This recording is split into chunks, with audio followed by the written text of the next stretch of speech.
الحمد لله. الحمد لله نحمده ونستعينه ونستغفره ونؤمن به ونتوكل عليه ونعوذ بالله من شرور أنفسنا ومن سيئات أعمالنا. من يهده الله فلا مضل له ومن يضلله فلا هادي له، ونشهد أن لا إله إلا الله وحده لا شريك له، ونشهد أن سيدنا محمدا عبده ورسوله أرسله بالهدى ودين الحق ليظهره على الدين كله وكفى بالله شهيدا. خصوص على أفضلهم وخاتم النبيين محمد الأمين وعلى آله وصحبه أجمعين، وصلى الله عليه وسلم تسليما كثيرا كثيرا. أما بعد، فأعوذ بالله من الشيطان الرجيم. بسم الله الرحمن الرحيم. رب اشرح لي صدري ويسر لي أمري واحلل عقدة من لساني يفقهوا قولي. رب یسر ولا تعسر وتمم بالخیر. ہم اخلاقیات کا ٹاپک پڑھ رہے ہیں. پریویس لیکچر یاد ہے سبھی لوگوں کو؟ کتنی چیزیں ہم نے پڑھ لی تھی. ہم نے اخلاقیات کا ٹاپک سٹارٹ کیا جس میں ہم نے دیکھا کہ اخلاق کیا ہے، اس کا اصطلاحی مفہوم دیکھا، اس کے معنی دیکھے. پھر ہم نے دیکھا کہ اخلاق کی دو ٹائپس ہیں، جس میں سے ایک ہے اخلاق حسنہ اور دوسرا ہے اخلاق سیئہ. ٹھیک ہے، اخلاق حسنہ سے کیا مراد ہے؟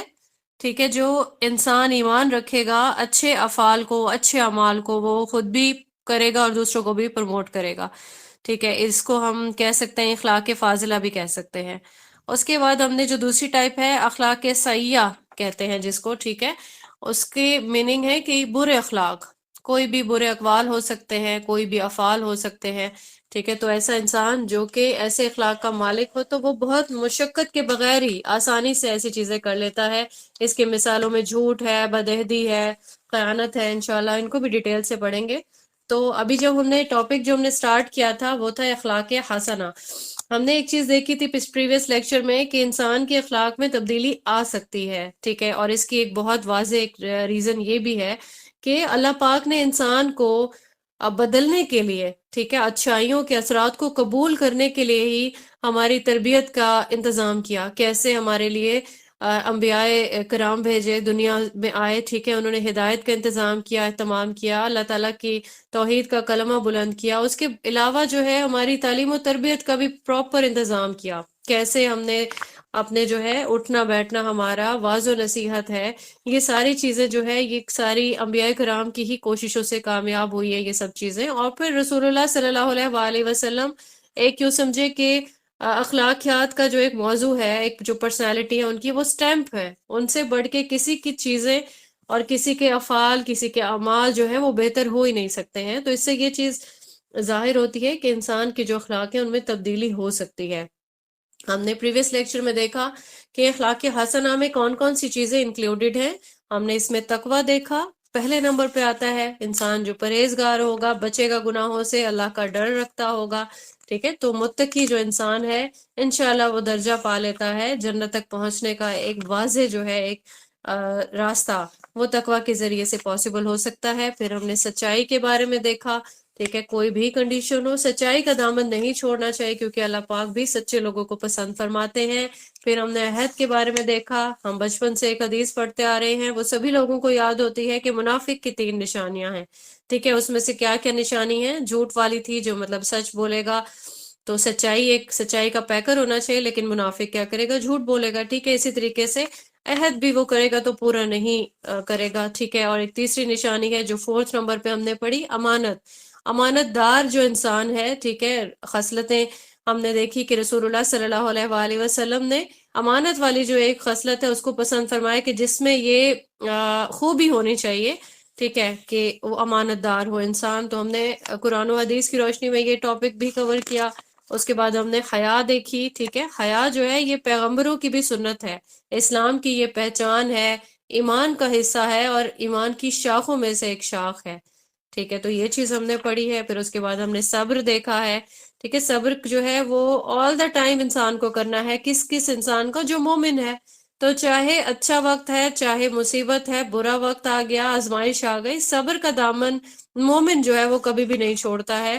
وہ اللہ تعالیٰ کی رضا کے لیے صبر کرتا ہے، صدمہ پہنچتا ہے، ٹھیک ہے، اس میں چیزیں جو ہے وہ مینج کرنا اللہ تعالیٰ کی رضا کے لیے، اس کی جو ہے وہی ایک جیسے کہتے ہیں کہ ٹارگٹ ہونا چاہیے انسان کا، مومن کا۔ پھر ہم نے رحم دلی کے بارے میں پڑھا۔ رحم دلی میں ہم نے دیکھا کہ اللہ تعالیٰ کی صفت ہم پڑھ چکے ہیں، اللہ رحمان ہے، اللہ رحیم ہے، تو یہ چیز بھی ہم نے دیکھی کہ جو رحم دل لوگ ہیں وہی لوگ ہیں جو جنت میں جانے والے ہیں، اور رسول اللہ صلی اللہ علیہ وآلہ وسلم کی یہ صفت ہے، ٹھیک ہے، تو ہم انہی سے ہی یہ چیز سیکھتے ہیں۔ اور پھر یہ مومنوں کی جو مثال ہے وہ رحم دلی ان کی ایک بہت ہی امپورٹنٹ ان کی پرسنالٹی کا اسپیکٹ ہے۔ آج کا جو ہم نے ٹاپک سٹارٹ کرنا ہے انشاءاللہ وہ توکل سے سٹارٹ کریں گے۔ اخلاق حسنہ کی ہی یہ 8th ٹائپ ہو جائے گی، ٹھیک ہے۔ توکل کے کیا مطلب ہے؟ اگر ہم اردو میں دیکھیں تو بھروسہ کرنا، ٹھیک ہے، یہ عربک کا ہی ورڈ ہے، اردو میں بھی ہم اس کو یوز کرتے ہیں اور عربی میں بھی ہم نے دیکھا نا کہ قرآن کریم میں بہت جگہ پہ یوز بھی ہوا ہے توکل کا ورڈ۔ تو یہ عربی زبان کا لفظ ہے اور کسی کام کا، کسی معاملے کا کسی کے سپورٹ کرنے کو ہم توکل کہتے ہیں، ٹھیک ہے۔ اور یہاں پہ ہم ایک سوال ہے کہ کیا ہم کسی انسان پہ پورا بھروسہ کر سکتے ہیں، یعنی پورا کا پورا جو توکل ہے کسی انسان پہ کر سکتے ہیں؟ تو اس کا جواب سبھی کے مائنڈ میں آیا ہوگا، نہیں، کوئی بھی انسان جو ہے وہ توکل کے لائق نہیں ہے۔ اور یہ جو اللہ کی ذات ہے، یعنی اللہ پر جو یقین ہے، اسی کا نام توکل ہے، اور ہم پورا پورا بھروسہ اللہ پر کر سکتے ہیں، ٹھیک ہے۔ تو یہ چیز ہم دیکھ لیتے ہیں کہ صحیح بخاری کی ایک حدیث ہے 3653۔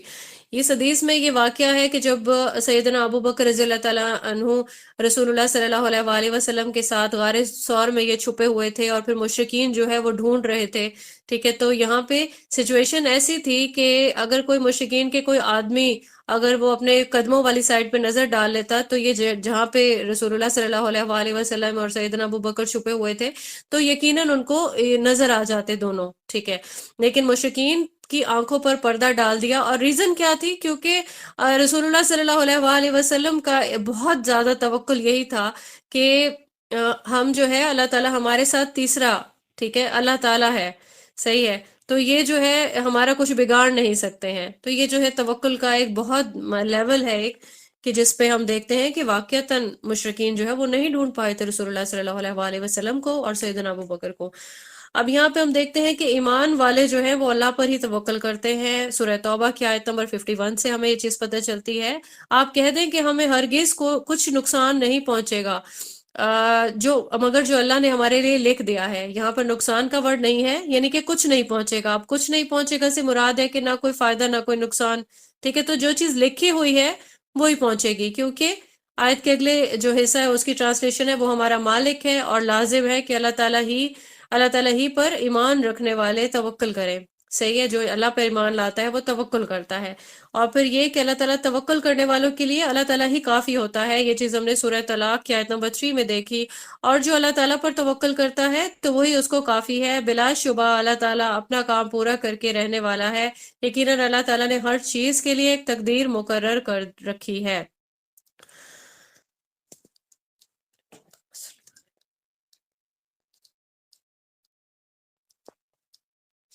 یہاں پہ ہم سورہ مزمل کا ایک ریفرنس دیکھ لیتے ہیں، آیت نمبر 8 اور 9 کی یہ آیات ہے کہ مشرق اور مغرب کے مالک کو اپنا وکیل بنا لو، ٹھیک ہے۔ تو یہاں پہ ہم توکل میں یہی ٹاپک دیکھیں گے کہ پورا جو توکل ہے، پورا جو بھروسہ ہے وہ اللہ کی ذات پر انسان کر سکتا ہے، اس کے علاوہ ہمارے پاس کوئی اور آپشن بھی نہیں ہے، اور اگر ہم ٹرائی کر کے دیکھ لیں تب بھی ہمارے لیے کوئی اس کا ریزلٹ سامنے نہیں آئے گا۔ تو جو مومن ہے، مومن کی یہ کوالٹی ہے کہ وہ پورا بھروسہ اللہ پہ کرتا ہے۔ یہاں پہ ہم دیکھ لیتے ہیں اس آیت کی ٹرانسلیشن کیا ہے۔ سورہ مزمل سے آیت لی گئی ہے، آیت نمبر 8 اور آیت نمبر 9 ہے، اور اپنے رب کا نام یاد کرو اور ہر طرف سے منقطع ہو کر اسی کی طرف متوجہ رہو، وہ مشرق اور مغرب کا رب ہے، اس کے علاوہ کوئی معبود نہیں، چنانچہ اسی کو اپنا وکیل بناؤ، ٹھیک ہے۔ تو اپنی چیزوں پہ جب ہم اللہ تعالیٰ کو ہی وکیل بنائیں گے، وکیل کیا کرتا ہے؟ ہماری طرف سے کیس لڑتا ہے، ٹھیک ہے، ہمارے حق میں فیصلہ ہونے کے لیے وہ کوشش کرتا ہے، لیکن وہ جو فیصلہ ہے وہ حق پہ ہی ہوتا ہے، یعنی جتنے بھی شواہدات آ جائیں گے، ٹھیک ہے، جتنے بھی اس کی گواہ آ جائیں گے اسی کے بیسس پہ ہوتا ہے نا، ٹھیک ہے، فیصلہ۔ تو ہم کبھی اللہ تعالیٰ کو تو دھوکہ نہیں دے سکتے کہ اللہ تعالیٰ نہیں، میری نیت تو صاف تھی، میرے اس معاملے میں میرے ساتھ برا ہو گیا یا کچھ بھی، تو جب کبھی جو کوئی بھی رزلٹ آئے گا ہم اس پہ پورا پورا بھروسہ کریں گے، کیونکہ اللہ تعالیٰ بہترین عدل کرنے والا فیصلہ فرماتے ہیں، اور ہیں ہمارا یہ بھروسہ ہونا چاہیے کہ وہ بھی ہمارے حق میں آج نہیں تو کل ثابت ہو جائے گا کہ وہی ہمارے حق میں بہتر تھا، ٹھیک ہے۔ تو اسی طریقے سے ہم سورہ فرقان کی ایک آیت ہے وہ دیکھ لیتے ہیں، آیت نمبر 58 ہے۔ اس میں ہم دیکھتے ہیں کہ توکل جو ہے وہ اسی پر کیا جا سکتا ہے جس کو موت نہیں آئے گی، صحیح ہے۔ تو آیت کی ٹرانسلیشن ہوگی، اور آپ اس زندہ پر بھروسہ کریں جسے موت نہیں آئے گی، اور آپ اس کی حمد کے ساتھ تسبیح کریں، اور وہ اپنے بندوں کے گناہوں کی پوری طرح خبر رکھنے والا ہے، ٹھیک ہے۔ اور پھر یہ ہے کہ رب جو ہے ہمارا وہ عرش عظیم کا رب ہے۔ سورہ توبہ کی آیت نمبر 128 سے لے کے 129 تک کی ٹرانسلیشن دیکھ لیتے ہیں۔ بلا شبہ تمہارے پاس یقیناً تم ہی میں سے ایک عظیم رسول آیا ہے، اس پر گراں ہے جو تم مشقت میں پڑو، تم پر بہت حرص رکھنے والا ہے، مومنوں پر بہت شفقت کرنے والا، نہایت مہربان ہے۔ پھر اگر وہ منہ موڑیں تو آپ کہہ دیں اللہ تعالیٰ ہی مجھے کافی ہے، اس کے سوا کوئی معبود نہیں، میں نے تو اسی پر بھروسہ کیا اور وہی عرش عظیم کا رب ہے، ٹھیک ہے۔ اب یہاں پہ یہ ہم چیزیں قرآن و حدیث کی روشنی میں پڑھ چکے، اور پھر اس کے بعد ہم یہ دیکھتے ہیں کہ جو بھی توکل کرتا ہے تو اللہ کے دل سے اس کا اللہ کا جو ذکر ہوتا ہے تو اس کا دل بھی لرزنے لگتا ہے، ٹھیک ہے۔ پھر اس کے بعد بھی وہ اللہ پر ہی توکل کرتے رہتے ہیں۔ سورہ انفال کی آیت نمبر 2 میں آتا ہے، بلا شبہ مومن وہی ہے کہ جب اللہ تعالیٰ کا ذکر کیا جائے تو ان کے دل لرز جاتے ہیں، اور جب اللہ تعالیٰ کی آیات ان کو پڑھ کر سنائی جاتی ہیں تو وہ ان کو ایمان میں بڑھا دیتی ہیں، اور وہ اپنے رب پر اعتماد کرتے ہیں، ٹھیک ہے۔ سورہ شورہ کی آیت میں آتا ہے، چنانچہ جو چیز تمہیں دی گئی ہے وہ تو محض دنیا کی زندگی کا معمولی ساز و سامان ہے، اور جو اللہ تعالیٰ کے پاس ہے وہ بہتر ہے اور زیادہ باقی رہنے والا۔ اور ان لوگوں کے لیے جو ایمان لائے وہ اپنے رب پر توکل کرتے ہیں۔ یہاں پہ ہمیں ایک چیز جو ہے ڈیفینیٹلی ہمیں اللہ پر توکل ہوتی ہے نا، کہ ہمیں اس دنیا میں اگر کچھ چیزیں ہم سیکریفائز کر رہے ہیں، ٹھیک ہے، تو آئندہ آنے والی زندگی جو ہوگی، جو ابدی زندگی ہوگی، جو موت کے بعد آئے گی، ٹھیک ہے، تو وہاں پہ جو چیزیں اللہ تعالیٰ کی طرف سے ہمیں بدلے میں ہمارے ریوارڈ کے طور پہ انشاءاللہ اللہ کی رحمت سے جو ہمیں نوازی جائیں گی، وہ کیا ہوں گی؟ وہ دنیا کی جو چیزیں ہیں ان کی معمولی ساز و سامان لگے گا، ٹھیک ہے، وہ چیزیں بہت بہتر ہوں گی، اور obviously ہمیشہ باقی رہنے والا وہ سامان ہوگا، ٹھیک ہے۔ تو یہ چیز بھی اللہ پر جو انسان توکل کرتا ہے اس کا یہ والا جی ایمان سٹرونگ ہو جاتا ہے، وہ اس کے اعمال میں بھی بہتری آنے لگتی ہے، ٹھیک ہے۔ تو جو اللہ پر توکل کرتا ہے، محبت کی بھی ایک یہ نشانی ہے کہ مومن اللہ سے محبت کرتا ہے۔ سورہ آل عمران کی آیت نمبر 159 میں آتا ہے، بس اللہ تعالیٰ کی بڑی رحمت ہی کی وجہ سے آپ ان کے لیے نرم ہو گئے ہیں، اور اگر آپ بدخلق اور سخت دل ہوتے تو یقیناً وہ آپ کے آس پاس سے منتشر ہو جاتے، سو آپ انہیں معاف کر دیں اور ان کے لیے بخشش مانگیں اور معاملات میں ان سے مشورہ کریں، پھر جب آپ پختہ ارادہ کر لیں تو اللہ تعالیٰ پر بھروسہ کریں، بلا شبہ اللہ بھروسہ کرنے والوں کو پسند کرتا ہے۔ اب یہاں پہ ہم نے احادیث بھی کچھ دیکھ لیتے ہیں کہ ہمیں جو ہے توکل کرنا کیسے چاہیے۔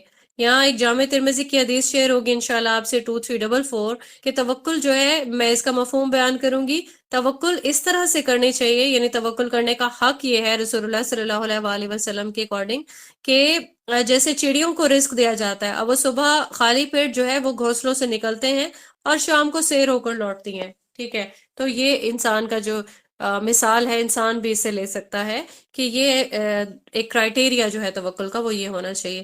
اور اس کے علاوہ صحیح مسلم کی 7162 میں آتا ہے کہ جنت میں کچھ ایسی قومیں داخل ہوں گی جن کے دل نرم مزاجی اور توکل علی اللہ میں پرندوں کی طرح ہوں گے، ٹھیک ہے۔ پرندوں کا جو بھروسہ ہے نا، اس کو ایک بالکل یہاں پہ اگزامپل کے طور پر سیٹ کیا گیا ہے حدیث میں، کہ بالکل جو ہے وہ پوری طریقے سے بھروسہ کرتے ہیں، اپنے گھونسلوں کو بھی خالی چھوڑ جاتے ہیں، انڈے ہیں ان کے، ٹھیک ہے، ان کی تو کل کائنات ان کے یہی بچے اور گھونسلے اور یہی سب کچھ ہے نا، ٹھیک ہے۔ تو انسان کو بھی ایسے ہی توکل اللہ پر کرنا چاہیے۔ اچھا، یہاں ایک اور مثال ہے، یہ جو ہم حدیث کی روشنی میں پڑھ رہے ہیں، ایک حدیث اور لیتے ہیں ترمذی کی 2517۔ اب یہاں پہ کسی نے پوچھا، جیسے سیدنا انس سے یہ چیز روایت ہے، کسی شخص نے پوچھا یا رسول اللہ صلی اللہ علیہ وآلہ وسلم، کیا اونٹ کا پیر باندھ کر توکل کروں یا اس کو چھوڑ کر توکل کروں؟ تو رسول اللہ صلی اللہ علیہ وآلہ وسلم نے یہاں فرمایا اونٹ کا پیر باندھ اور پھر توکل کر، ٹھیک ہے۔ یعنی یہ نہیں ہے کہ آپ نے توکل ایسے ہی کر لینی ہے جیسے کوئی کم فہم انسان یا جو جس کے پاس کم علم ہوگا، ٹھیک ہے، ایسے انسان کی طرح توکل نہیں کرنی ہے۔ انتظام کرنے کا بھی اللہ تعالیٰ نہیں فرمایا، یہ نہیں کرنا کہ جانا لاہور ہے اور آپ نے کراچی جانے والی گاڑی میں بیٹھ گئے ہیں کہ میں نے تو اللہ پہ توکل کیا وہ مجھے پہنچائے گا، یہ توکل نہیں ہے، اس کو کم علمی کہیں گے، اس کو جہالت کہیں گے۔ انتظام اپنا کر کے اور پھر اس کے بعد جو ہے وہ اللہ پر توکل کرنی ہے۔ پھر اس کے بعد دیکھا کہ رسول اللہ صلی اللہ علیہ وآلہ وسلم توکل کی دعائیں بھی سکھا کے گئے ہمیں، ٹھیک ہے؟ تو جامع ترمذی کی 3426 میں دعا جو ہے جو ہم گھر سے نکلتے ہوئے پڑھتے ہیں، اس کی بہت پیاری ٹرانسلیشن ہے جو سبھی کو یاد ہونی چاہیے، انشاءاللہ یاد ہوگی۔ بسم اللہ توکلت علی اللہ ولا حول ولا قوت الا باللہ، یعنی پڑھ لیتا ہے اللہ کے نام سے، میں اللہ پر بھروسہ کرتا ہوں، طاقت اور قوت اللہ کی توفیق کے ساتھ ہے۔ تو اس سے کہا جاتا ہے تو کفایت کیا گیا ہے اور شر سے محفوظ کیا گیا ہے اور شیطان اس سے دور رہتا ہے، ٹھیک ہے؟ تو جب بھی آپ گھر سے باہر نکلیں گے، کسی بھی کام سے باہر نکلیں گے، کوئی بھی ایسا کام سٹارٹ کریں گے، اللہ کے نام سے ہمیں ویسے بھی سٹارٹ کرنا ہوتا ہے، تو یہ دعا بہت کفایت کرے گی، بہت جو ہے انسان اگر جتنی محبت سے پڑھے گا انشاءاللہ وہ شیطان سے اتنا ہی دور رہے گا۔ پھر اس کے علاوہ ایک صحیح بخاری کی ایک حدیث ہے 7385، ایک لینتھی دعا ہے لیکن ہم اس کو رات کو سونے سے پہلے پڑھ سکتے ہیں، اور انشاءاللہ ہمارے تمام معاملات میں جب ہم اللہ کے سامنے اپنا سر جھکائیں گے، ٹھیک ہے، تو پوری طریقے سے اللہ جو ہے ہمیں ہمارے لیے انصاف والا معاملہ جو ہے وہ کریں گے انشاءاللہ، اور حفاظت کے اور تمام معاملات پہ ہمیں پورا ہو جائے گی یہ دعا، جس کی ٹرانسلیشن یہ ہے: اے اللہ تیرے ہی لیے تعریف ہے، تو آسمان و زمین کا مالک ہے، ہم تیرے لیے ہے، تو آسمان و زمین کا قائم کرنے والا ہے اور ان سب کا جو اس میں ہے، تیرے لیے ہی حمد ہے، تو آسمان و زمین کا نور ہے، تیرا قول حق ہے اور تیرا وعدہ سچا ہے، اور تیری ملاقات سچ ہے اور جنت سچ ہے اور دوزخ سچ ہے اور قیامت سچ ہے۔ اے اللہ میں نے تیرے ہی سامنے سر جھکا دیا، میں تجھ ہی پر ایمان لایا، میں نے تیرے ہی اوپر بھروسہ کیا اور تیری ہی طرف رجوع کیا، میں نے تیری ہی مدد کے ساتھ مقابلہ کیا اور میں تجھی سے انصاف کا طلبگار ہوں، پس تو میری مغفرت کر ان تمام گناہوں سے جو میں پہلے کر چکا ہوں اور جو بعد میں مجھ سے صادر ہوں، جو میں نے چھپا رکھے ہیں اور جن کا میں نے اظہار کیا ہے۔ تو ہی معبود ہے اور تیرے سوا کوئی معبود نہیں۔ بہت پیاری یہ دعا ہے، تو اللہ تعالی ہم سب کو اسی طریقے سے اپنے آپ کو اللہ کے سپورٹ کرنے، اللہ پر بھروسہ کرنے کی توفیق عنایت فرمائے، آمین ثم آمین۔ اب 9 آتا ہے اخلاق حسنہ کا 9 پوائنٹ ہے ایثار، ٹھیک ہے؟ ایثار جو ہے یہ عربی اور اردو دونوں کا ہی ورڈ ہے، ٹھیک ہے؟ تو ہم پڑھتے بھی ہیں اس کو۔ ایثار کا مطلب یہی ہے کہ دوسروں کے فائدے کو، کوئی اگر ہمیں اپنا بھی ایڈوانٹیج ایک چیز میں نظر آ رہا ہے اور دوسرے کا بھی نظر آ رہا ہے، تو ترجیح اگر ہم دوسرے کے فائدے کو دے دیں، ٹھیک ہے، خود کو سیکنڈ کر لیں، اس کو ہم ایثار کہتے ہیں، ٹھیک ہے؟ کہتے ہیں نا کہ چلے اس معاملے میں میں ایثار کرتی ہوں، ہم اکثر یہ ورڈ یوز بھی کرتے ہیں، تو میننگ اس کے یہی ہے کہ میں نے اب آپ کو یہ ایڈوانٹیج دیا، اپنی پرائرٹی میں نے سیکنڈ پہ رکھی، ٹھیک ہے؟ تو دوسرے کے مفاد کو ذاتی مفاد پر ترجیح دینا، ٹھیک ہے، دوسرے کو نفع پہنچانا اور اپنے مال کا کچھ حصہ دے دینا، یہ بھی ہو سکتا ہے اس کی ایگزامپل میں، یا پھر پورا مال کسی اور کو دے دینا، صحیح ہے؟ یہ ساری چیزیں ایثار کے ہی ٹرمز میں آئیں گی۔ ایثار جو ہے اس کو ہم دیکھ لیتے ہیں، سورہ حشر کی آیت ہے، آیت نمبر 9 میں: اور جن لوگوں نے ان سے پہلے دار ہجرت میں اور ایمان میں جگہ بنا لی ہے، وہ ان سے محبت کرتے ہیں جو ہجرت کر کے ان کے پاس آئے، اور جو کچھ بھی مہاجرین کو دیا جاتا ہے وہ اس کے بارے میں اپنے سینوں میں کوئی تنگی نہیں پاتے، اور وہ انہیں اپنے اوپر ترجیح دیتے ہیں اگرچہ خود ان کو سخت ضرورت ہوتی ہے، اور اسے دل کے بخل سے بچا لیا گیا تو وہی لوگ فلاح پانے والے ہیں۔ اچھا، ہم یہاں پہ دیکھتے ہیں جیسے ہی ایثار کا ایک آتا ہے، ٹرم آتا ہے، تو سب سے پہلے جو انصار کا جو ایثار تھا، ٹھیک ہے، اس کا اگزامپل فوراً ہی مائنڈ میں آ جاتا ہے، کیسے انہوں نے، جو لوگ ہجرت کر کے گئے تو انہوں نے کیسے دل کھول کے ان کے ساتھ اپنے معاملات میں ان کو بالکل برابر کا شریک کر لیا۔ کیسے شریک کیا؟ گھر میں ان کو جگہ دی، اپنے کھانے پینے میں، ایون اپنے اموال میں، ٹھیک ہے؟ تو یہ بہت بڑا ایثار تھا، اس کی مثال ہمیں اس کے علاوہ دنیا میں کبھی کہیں نہیں ملے گی۔ ان کے سینوں میں کوئی تنگی نہیں تھی، ٹھیک ہے؟ اللہ تعالیٰ نے بھی پوری طریقے سے کمپنسیٹ کیا۔ ہم بہت سی احادیث میں ان کے درجات دیکھتے ہیں، ٹھیک ہے؟ تو یہاں پہ ایک اور بھی دیکھ لیتے ہیں، بخاری کی حدیث ہے، حدیث نمبر 13 ہے، کہ رسول اللہ صلی اللہ علیہ وآلہ وسلم بیان فرماتے ہیں کہ رسول خدا نے یہ چیز فرمائی کہ تم میں سے کوئی اس وقت تک مومن نہیں بن سکتا جب تک اپنے مسلمان بھائی کے لیے وہی کچھ پسند نہ کرے جو اپنے لیے پسند کرتا ہے، ٹھیک ہے؟ تو یہ ایک بہت بڑا ایک ٹیسٹ ہے کسی بھی مسلمان کے لیے. انسان خود کے لیے تو بہت اچھا کچھ پسند کر رکھا ہوتا ہے، ایک بالکل ہمارے جس طرح سٹینڈرڈز بنے ہوئے ہوتے ہیں، یہ کپڑا تو یہ جوتا یہ کھانے پینے میں نہیں، مجھے اس سے کم میں تو کچھ پسند نہیں ہے. ٹھیک ہے، ایک تو یہ کہ عاجزی ہونی چاہیے انسان میں. اللہ تعالیٰ کو جو چیزیں پسند ہیں ہمیں صرف وہی آپٹ کرنی چاہیے، اور ان چیزوں کو کرائٹیریا بنانا نہیں چاہیے. اب یہاں ہم نے انصار کی بھی مثال دیکھ لی. ہمارے گھر میں کوئی مہمان بھی آ جاتا ہے، کچھ ٹائم ہمیں لگتا ہے کہ اب زیادہ رہے گا تو ہمارے دل تنگ پڑنے لگتے ہیں. ٹھیک ہے، تو یہاں پہ یہ چیز محاسبہ کرنے کے لیے کافی ہے کہ ہمیں ہمارا جو ہے اللہ تعالیٰ ہمارا جو پالنے والا ہمارا رب ہے. ٹھیک ہے، ارینجمنٹس اسی کی طرف سے ہو رہے ہیں، ہر چیز میں، وسائل میں، ہر ایک چیز میں.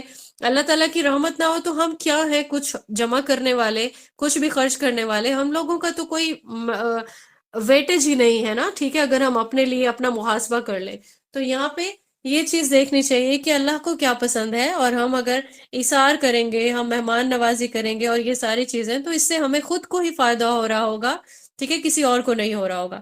اس کے بعد ہم یہ دیکھتے ہیں کہ انسان کو اپنی اولاد کے لیے بھی ایثار کرنا چاہیے. ایک روایت یہاں پہ ہم دیکھ لیتے ہیں، صحیح مسلم کی روایت ہے 6694، جس میں سیدہ عائشہ رضی اللہ تعالیٰ عنہا سے یہ چیز روایت ہے کہ میرے پاس ایک مسکین عورت اپنی 2 بیٹیاں اٹھائے ہوئے آئی. میں نے اسے 3 کھجوریں دی، تو اس نے اپنی دونوں بیٹیوں میں سے ہر ایک کو ایک ایک کھجور دی اور ایک کھجور کو اپنے منہ میں کھانے کے لیے رکھ لیا. پھر اس کی لڑکیوں نے اس سے یہ کھجور بھی کھانے کے لیے طلب کی، تو اس نے کھجور کو 2 ٹکڑوں میں توڑ کر ان دونوں کو دے دیا، جس سے وہ خود کھانے کا ارادہ رکھتی تھی. تو سیدہ عائشہ فرماتی ہیں کہ مجھے اس حالت نے متعجب کر دیا. ٹھیک ہے، یعنی ان کے لیے یہ ایک عجیب چیز تھی. بس میں نے اس واقعہ کا ذکر رسول اللہ صلی اللہ علیہ وآلہ وسلم سے کیا، تو آپ صلی اللہ علیہ وآلہ وسلم نے فرمایا اس کے عمل نے اس کے لیے جنت کو واجب کر دیا اور جہنم سے آزاد کر دیا. ٹھیک ہے، تو اثار کا کرائٹیریا یہ ہونا چاہیے کہ جہاں پہ اولاد آتی ہے وہاں پہ آپ نے ایکولی عدل سے جو ہے وہ ڈسٹریبیوشن کرنی ہے. اچھا، اس طرح سے ہم مہمان کے لیے اثار کی ایک ایگزامپل دیکھ لیتے ہیں. بخاری کی حدیث ہے 3798. اس میں ہم دیکھتے ہیں کہ یہ حدیث جو ہے سیدنا ابو ہریرہ سے رضی اللہ تعالیٰ عنہ سے روایت ہے. تو رسول اللہ صلی اللہ علیہ وآلہ وسلم کی خدمت میں بھوکے حاضر ہوئے. آپ نے انہیں ازواج مطہرات کے یہاں بھیجا تاکہ ان کو کھانا کھلا دیں. ازواج نے کہلا بھیجا کہ ہمارے پاس پانی کے سوا اور کچھ نہیں ہے. تو اس پہ رسول اللہ صلی اللہ علیہ وآلہ وسلم نے فرمایا ان کی کون مہمانی کرے گا؟ ایک انصاری صحابی بولے میں کروں گا. چنانچہ وہ ان کو لے کر اپنے گھر گئے اور بیوی سے کہا کہ رسول اللہ صلی اللہ علیہ وآلہ وسلم کے مہمان کی خاطر تواضع کرو. بیوی نے کہا جو کچھ بھی ہے اسے نکال دو، چراغ جلا لو، اور بچے اگر کھانا مانگتے ہیں تو انہیں سلا دو. بیوی نے کھانا نکال دیا اور چراغ جلا دیا، بچوں کو بھوکا سلا دیا. پھر وہ یہ دکھا رہی تھی کہ جیسے چراغ درست کر رہی ہو، لیکن انہوں نے اسے بجھا دیا. اس کے بعد دونوں میاں بیوی مہمان پر ظاہر کرنے لگے گویا وہ بھی ان کے ساتھ کھا رہے ہیں، لیکن ان دونوں نے اپنے بچوں سمیت رات فاقہ سے گزار دی. صبح کے وقت جب وہ صحابی نبی کریم صلی اللہ علیہ وآلہ وسلم کی خدمت میں آئے تو آپ صلی اللہ علیہ وآلہ وسلم نے فرمایا تم دونوں میاں بیوی کے نیک عمل پر رات کو اللہ تعالیٰ ہنس دیا. یہ فرمایا کہ اسے پسند کیا. ٹھیک ہے، یہ ان دونوں میں سے ایک چیز تھی، یعنی اللہ تعالیٰ ہنس دیا سے مراد یہی ہے کہ اللہ کو یہ چیز پسند آئی. ٹھیک ہے، تو اس پر اللہ نے یہ آیت نازل فرمائی اور وہ انصار ترجیح دیتے ہیں اپنے نفسوں کے اوپر دوسرے غریب صحابہ کو، اگرچہ وہ خود بھی فاقہ میں ہوں، اور جو اپنی طبیعت کے بخل سے محفوظ رکھا گیا، سو ایسے ہی لوگ فلاح پانے والے ہیں. اور بہت بہترین یہ اگزامپل ہے. ٹھیک ہے، انسان کو سب سے پیارے اپنے بچے ہوتے ہیں، ہمارے بچوں کی بھوک، ہمارے بچوں کی چیزیں. ٹھیک ہے، تو ہم کبھی دوسروں کے بارے میں سوچتے نہیں ہیں. اگر ہم یہ ساری نیک نیتی سے یہ احادیث اور یہ واقعات پڑھیں گے تو مجھے نہیں لگتا کہ ہم اپنا احتساب کیے بغیر رہ سکتے ہیں. ہمیں سے کوئی بھی تو یہ طریقہ کار ہمیں رسول اللہ صلی اللہ علیہ وآلہ وسلم کی طرف سے تربیت کیا گیا، جس کو ہمیں نہ صرف خود عمل میں لانا ہے بلکہ اپنے بچوں میں بھی یہ چیز جو ہے وہ ٹرانسفر کرنی ہے انشاءاللہ. پھر اس کے بعد ہم دیکھتے ہیں کہ رشتہ داروں کے لیے ایثار. یہاں پہ پنجابی سرائکی جتنے بھی لوگ ہیں وہ یہ چیز جانتے ہیں کہ رشتہ داروں کو ایک وہ شریکہ سمجھا جاتا ہے، ٹھیک ہے، یعنی کہ رشتہ دار ایک ایسی کیٹیگری میں لیے جاتے ہیں کہ مطلب یہ ہم سے حسد کرنے والے ہیں، ہمیں ان سے اوپر رہنا ہے، ہمیں ان سے بڑھتر رہنا ہے، ٹھیک ہے۔ تو یہ ایک ایسی حدیث ہے جس کو آپ نے انشاءاللہ پہلے بھی پڑھا ہوگا۔ تو ایک بہت بڑا اثار کا جو ہے معاملہ یہاں پہ ایک اگزامپل کے طور پہ ہمارے لیے کوٹ کر دیا گیا رسول اللہ صلی اللہ علیہ وآلہ وسلم کی حدیث میں۔ اس کو ہم دیکھتے ہیں کہ سیدنا انس بن مالک سے یہ چیز روایت کی گئی ہے۔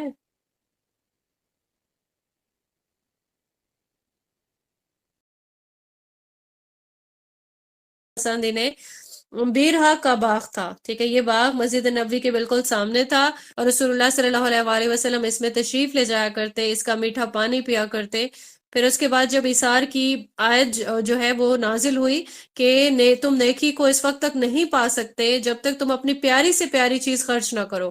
ہم نے پڑھی ہے نا یہ ابھی آیت، ٹھیک ہے۔ تو اس میں جیسے ہی آیت آئی تو پھر یہ سن کے ابو طلحہ رضی اللہ تعالیٰ عنہ رسول اللہ صلی اللہ علیہ وآلہ وسلم کی خدمت میں حاضر ہوئے، اور پھر کیا فرمایا، عرض کیا کہ اے رسول اللہ صلی اللہ علیہ وآلہ وسلم، اللہ فرماتا ہے کہ تم اس وقت تک نیکی کو نہیں پا سکتے جب تک اپنی پیاری سے پیاری چیز نہ خرچ کرو، اور مجھے بیرہا کا باغ سب سے زیادہ پیارا ہے، اس لیے میں اسے اللہ کے لیے خیرات کرتا ہوں، اس کی نیکی اور اس کے ذخیرہ آخرت ہونے کا امیدوار ہوں، ٹھیک ہے۔ آج دنیا میں جو چیز خرچ کریں گے اللہ کی خوشنودی کے لیے، تو وہ چیز آخرت میں ذخیرہ ہو جائے گی۔ ہم میں سے کس کس کا ایمان جو ہے وہ اتنا اسٹرانگ ہے، ٹھیک ہے۔ یہاں پہ ہمیں رک کے اپنے دل سے خود پوچھنا ہے، کیا ہم اللہ کے لیے ایسی چیزیں خیرات کرتے ہیں جو ہمیں بہت عزیز ہوں، ٹھیک ہے۔ تو آگے بڑھ کے ہم اس کو دیکھتے ہیں کہ کیا کیا صحابی رسول نے اللہ کے حکم سے، انہوں نے یہ چیز عرض کی کہ جہاں چاہیں آپ اس کو مناسب استعمال کریں،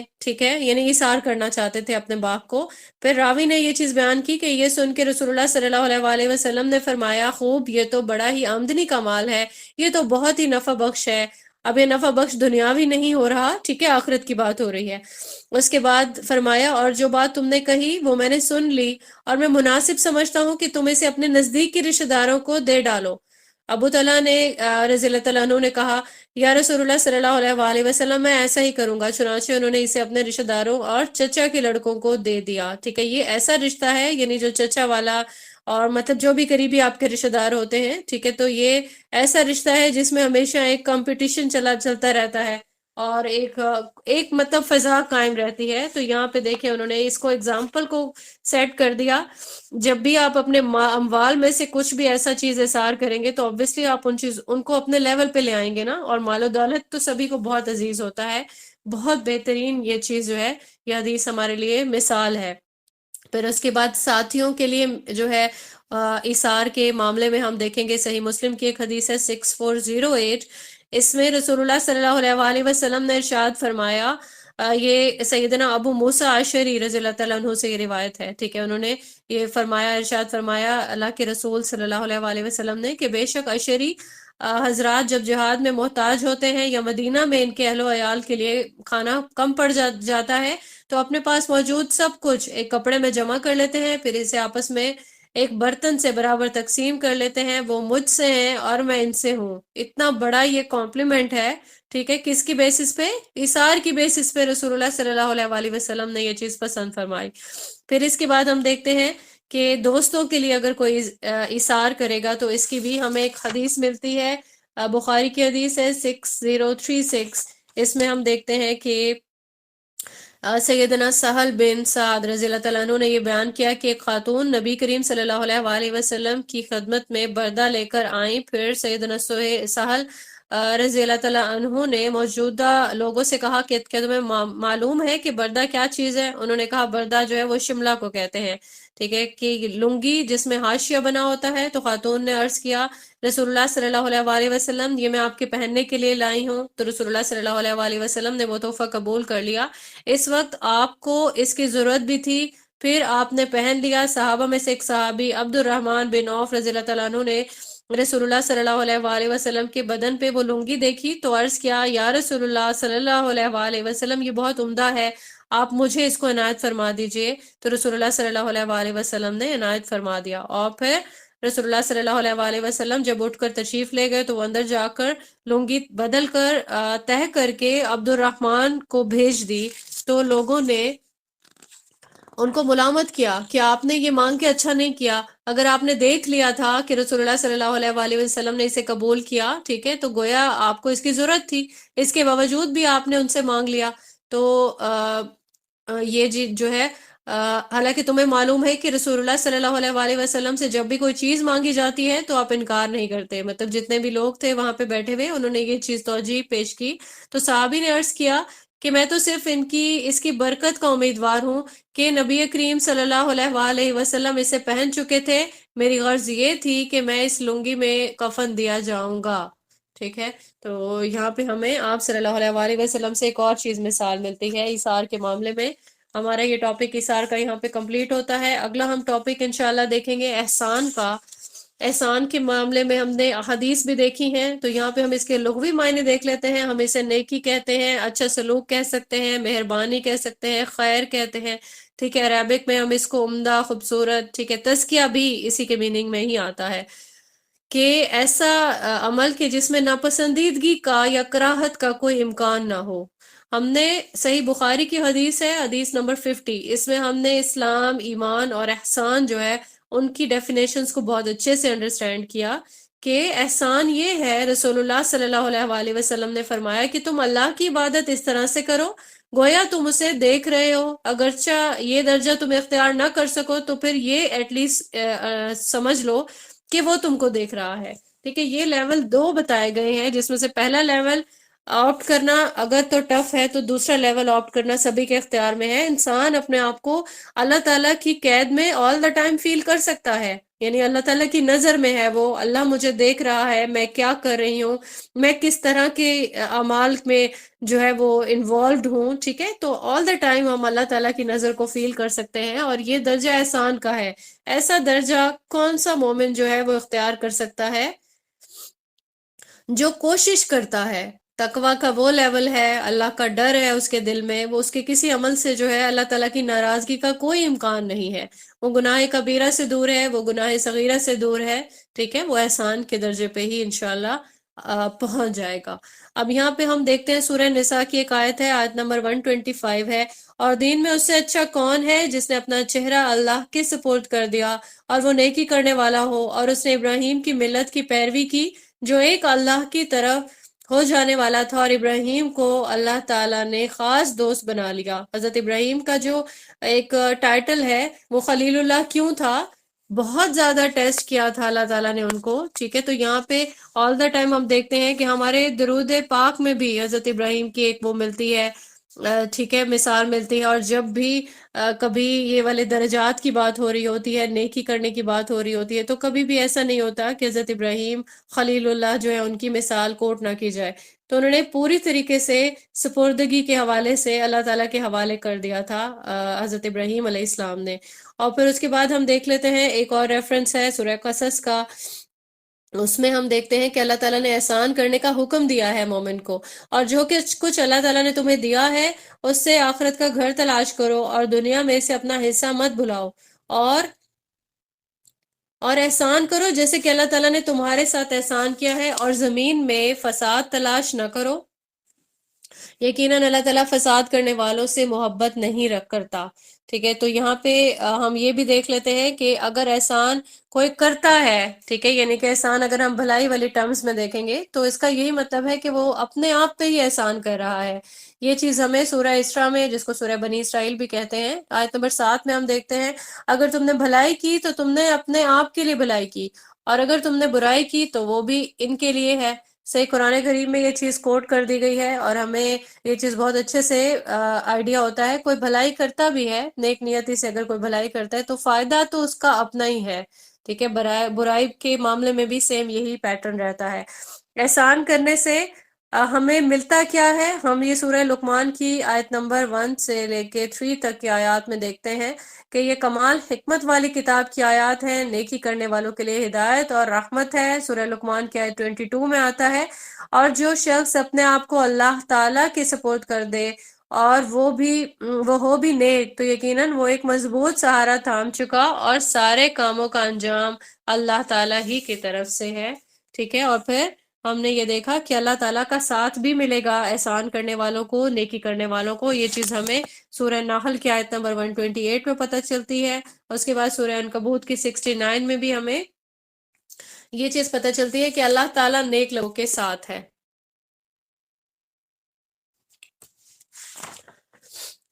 اللہ کی محبت جو ہے وہ بھی نیکی کرنے والوں کو ملے گی. سورہ بقرہ کی آیت نمبر 195 سے ہمیں یہ چیز پتہ چلتی ہے. اور پھر سورہ آل عمران میں 134، وہ لوگ جو خوشی اور تکلیف میں خرچ کرتے ہیں اور غصے کو پینے والے ہیں اور لوگوں سے درگزر کرنے والے ہیں، اور اللہ تعالیٰ نیکی کرنے والوں کو پسند کرتا ہے. ٹھیک ہے، تو اللہ تعالیٰ سے اجر کی انسان امید رکھتا ہے. اللہ سے ہمیں نیکی کرنے کے معاملے میں اجر ملے گا. سورہ بقرہ کی آیت ہے، آیت نمبر 112، جس نے اپنا چہرہ اللہ تعالیٰ کے تابع کر دیا اور وہ نیکی کرنے والا ہو تو اس کے لیے اس کے رب کے پاس اس کا اجر ہے، اس پہ نہ کوئی خوف ہوگا نہ وہ غمگین ہوں گے. یہاں پہ سورہ ہود میں ہم دیکھ لیتے ہیں کہ اللہ تعالیٰ احسان کرنے والوں کا اجر جو ہے وہ کبھی ضائع نہیں کرتا ہے. اور پھر سورہ کہف کی آیت نمبر 30 ہے، بے شک جو لوگ ایمان لائے اور جنہوں نے نیکیاں کی ہیں، یقیناً ہم ایسے ہی لوگوں کا اجر ضائع نہیں کرتے جو اچھے کام کریں. ٹھیک ہے، تو دنیا میں احسان کرنے والوں کے لیے بھلائی ہے. اور یہ چیز ہمیں سورہ زمر کی آیت نمبر 10 سے پتہ چلتی ہے کہ اللہ پاک جو ہے وہ صبر کرنے والوں کو ان کا اجر بغیر حساب کے پورا پورا دیں گے. اور جو دنیا میں جو لوگ نیکی کرتے ہیں یہ بھلائی کا کام ہے، اور اللہ تعالیٰ کی جو زمین ہے وہ بہت وسیع ہے. یہ آیت کا میں نے مفہوم بیان کیا ہے، ٹرانسلیشن آپ لوگ خود دیکھ سکتے ہیں. احسان کا بدلہ جو ہے ہم وہ دیکھتے ہیں کہ احسان کا بدلہ کیا ہے. ٹھیک ہے، نیکی کا بدلہ جو ہے وہ نیکی ہے. سورہ رحمان کی آیت نمبر 60 میں یہ چیز ہمیں پتہ چلتی ہے. پھر اس کے بعد ہم دیکھتے ہیں سورہ صافات کی آیت نمبر ہے 113، اور ہم نے اس پر اور اسحاق پر برکت نازل کی اور ان دونوں کی نسل میں سے نیکیاں کرنے والے بھی اور خود پر صریح ظلم کرنے والے بھی. ٹھیک ہے، تو یہاں پہ ہم نے احسان کا ٹاپک حدیث کی اور قرآن کریم کی آیات کی روشنی میں دیکھا. اور انشاءاللہ اللہ تعالی ہمیں محسنین کے درجے پہ پہنچنے والا بنائے، ہمیں توفیق دیں کہ ہم اللہ تعالیٰ کے بتائے ہوئے اسی راستے پر چلے انشاءاللہ. اگلا ہمارا 11th پوائنٹ آتا ہے اخلاق حسنہ میں عدل. عدل کا ورڈ بھی ہم سنتے رہتے ہیں، ہم واقف ہیں اس ورڈ سے، نیا ورڈ نہیں ہے. اس سے انصاف کا جو ہے وہ میننگ نکلتا ہے کہ جو انصاف کرنے والا. ٹھیک ہے، عدل، عادل، عدالت سے یہ سارے اسی روٹ ورڈ سے ہی نکلتے ہیں، یعنی حق کی طرف مائل ہونے والا، افراط و تفرید سے بچتے ہوئے درمیانی راستہ اختیار کرنے والا جو ہے انسان وہ عادل کہلائے گا. اور ہمیں قرآن کریم میں پتہ چلتا ہے کہ اللہ تعالیٰ عدل کرنے کا حکم دیتے ہیں. ٹھیک ہے، سورہ نحل کی آیت نمبر 90 میں پتہ چلتا ہے کہ یقیناً اللہ تعالیٰ عدل کا اور احسان کا اور رشتہ داروں کو دینے کا حکم دیتا ہے. ٹھیک ہے، اور پھر سورہ الانعام کی آیت نمبر 152 میں ہمیں یہ چیز پتہ چلتی ہے، اور جب تم بات کرو تو انصاف کرو، خواہ کوئی رشتہ دار ہو. ہمیں یہاں پہ پھر سے اپنا محاسبہ کرنے کی ضرورت یہ ہے کہ کیا ہم بات چیت میں بھی عدل کرتے ہیں. ٹھیک ہے، کبھی کبھار ہمارا معاملہ یہ ہوتا ہے کہ کوئی کسی کے ساتھ ناانصافی کی بات کر رہا ہے اور ہم جانتے ہیں کہ یہ ناانصافی کر رہا ہے، اس کے باوجود ہماری زبان نہیں ہلتی اور ہم سوچتے ہیں ہم اپنا رشتہ خراب نہ کر لیں، تو ہم اپنی باتوں میں بھی عدل کا جو ہے وہ تقاضا پورا نہیں کر رہے ہوتے. تو کم سے کم بات کرتے ہوئے بھی اللہ کے احکام ہے، اور جو چیز قرآن کریم میں حکم کے طور پر آ جاتی ہے اس سے تو ہم روگردانی کر ہی نہیں سکتے. تو انسان جو ہے وہ اپنی بات میں بھی انصاف کو ہی ملحوظ خاطر رکھے، چاہے کوئی آپ کا رشتہ دار ہے، چاہے کوئی کتنا ہی قریبی ہے. آپ نے اپنی چیزوں کو، رشتوں کو میٹر نہیں، اتنے امپورٹنس نہیں دینی، یہ چیزیں میٹر نہیں کرتی. اللہ تعالیٰ کا جو رضا ہے سب سے زیادہ میٹر وہی چیز کرتی ہے. اللہ جو ہے وہ انصاف کرنے والوں کو پسند کرتا ہے. سورہ حجرات کی آیت نمبر 9 سے ہمیں یہ چیز پتہ چلتی ہے. اور پھر یہ کہ جو عدل ہے نا یہ تقوی کے قریب ہے، کیونکہ جو انسان اللہ سے ڈرتا ہوگا، ٹھیک ہے، وہ ہمیشہ حق کی گواہی دے گا. سورہ مائدہ کے کو دیکھ لیتے ہیں ہم. اے لوگوں جو ایمان لائے ہو، اللہ تعالیٰ کے لیے خوب قائم کرنے والے، انصاف کے ساتھ گواہی دینے والے بن جاؤ، اور کسی قوم کی دشمنی تمہیں ہرگز اس بات کا مجرم نہ بنا دے کہ تم عدل نہ کرو. عدل کرو، یہی تقوی کے زیادہ قریب ہے، اور اللہ تعالیٰ سے ڈر جاؤ، اور جو بھی تم عمل کرتے ہو یقیناً اللہ تعالیٰ اس سے پوری طرح سے باخبر ہے. تو یہاں پہ ہمیں اس چیز کو ہمارا لرننگ پوائنٹ میں آنا چاہیے کہ ہمیں کسی کی دشمنی کی پرواہ نہیں کرنی چاہیے، ٹھیک ہے، عدل اور انصاف سے کام لینا چاہیے، کیونکہ سب سے زیادہ بہتر جاننے والا اور عدل کرنے والے اللہ تعالیٰ کی ہی ذات ہے، اور اللہ حکم دیتے ہیں، ٹھیک ہے، کہ جو انسان تقوی اختیار کرے گا، اللہ سے ڈرے گا، تو اپنے عمل میں، اپنے اقوال میں، ہر ایک چیز میں عدل سے ہی کام لینا چاہیے، انصاف سے کام لینا چاہیے۔ ہم یہاں پہ دیکھ لیتے ہیں بخاری کی ایک حدیث 6788، اور یہاں پہ ہم دیکھتے ہیں رسول اللہ صلی اللہ علیہ وآلہ وسلم کا جو عدل تھا، اس کا کیا جو ہے تقاضا تھا، اور کس طرح سے رسول اللہ صلی اللہ علیہ وآلہ وسلم عدل فرمایا کرتے تھے۔ سیدہ عائشہ رضی اللہ تعالیٰ عنہ سے یہ روایت ہے، انہوں نے یہ بیان کیا کہ مخزومی عورت کا معاملہ جس نے چوری کی تھی، قریش کے لوگوں کے لیے اہمیت اختیار کر گیا۔ انہوں نے کہا رسول اللہ صلی اللہ علیہ وآلہ وسلم سے اس معاملہ میں کون بات کر سکتا ہے اسامہ رضی اللہ تعالیٰ عنہ کے سوا، جو نبی کریم صلی اللہ علیہ وآلہ وسلم کو بہت پیارے ہیں، اور کوئی آپ صلی اللہ علیہ وآلہ وسلم سے اس کے سوا سفارش کی ہمت نہیں کر سکتا۔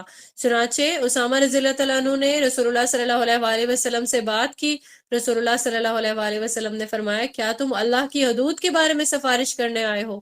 پھر آپ صلی اللہ علیہ وآلہ وسلم کھڑے ہوئے اور خطبہ دیا اور فرمایا اے لوگو، تم سے پہلے کے لوگ اس لیے گمراہ ہوئے کہ جب ان میں سے کوئی بڑا آدمی چوری کرتا تو اسے چھوڑ دیتے، لیکن اگر کوئی کمزور چوری کرتا تو اس پر حد قائم کر دیتے تھے۔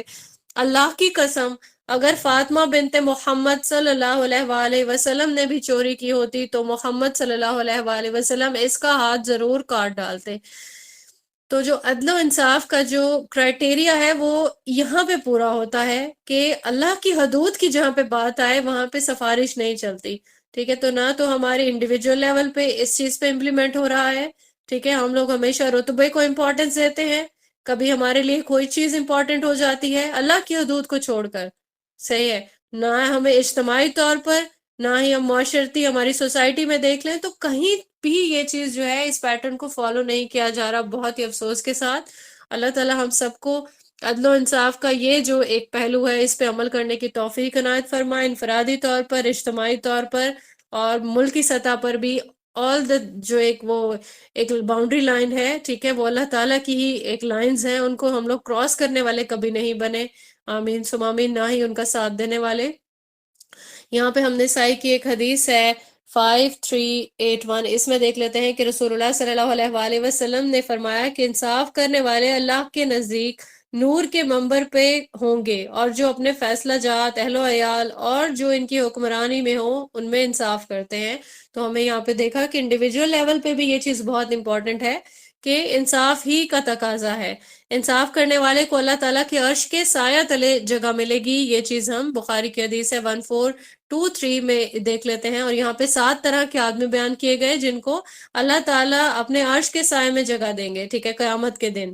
تب ہمیں دنیا میں بھی سایہ چاہیے ہوتا ہے نا، کہ ابھی سایہ مل جائے، سخت دھوپ برداشت نہیں ہو رہی ہوتی، اور جب ہمیں قیامت کے دن جب بہت ضرورت ہوگی اور جہنم کی تپش ہوگی اور گرمی ہوگی تو بھی ہمیں سایہ ہی چاہیے ہوگا۔ تو یہاں پہ دیکھیں کہ سب سے پہلا جو پوائنٹ ہے وہ امام، انصاف کرنے والا جو امام ہے اسی کے لیے ہے، کیونکہ اس کے لیے بہت ٹف ہوتی ہے یہ جاب، اس کے لیے بہت ساری آپشنز ہوتی ہیں، اسی طرح سے بہت سارے سفارشی ہوتے ہیں، اور اس کے لیے یہ چیز جو ہے قوم کے لوگ مشکل بنا دیتے ہیں کہ فیصلہ جو ہے وہ ہماری فیور میں ہو جائے، ٹھیک ہے۔ ایک امام جو ہے وہ فیصلہ انصاف سے کرے گا، اور اگر وہ اللہ تعالیٰ کی حدود میں رہتے ہوئے اپنا فیصلہ کرے گا تو وہ اللہ تعالیٰ کے عرش کے سائے تلے ہوگا۔ یہاں پہ ہم نے یہ ٹاپک اپنا کمپلیٹ کر لیا ہے عدل کا۔ اللہ تعالیٰ ہم سب کو عدل کرنے والا بنائے اپنی زندگی کے تمام معاملات میں انشاءاللہ۔ اگلا ہمارا ٹاپک ہے نرم مزاجی۔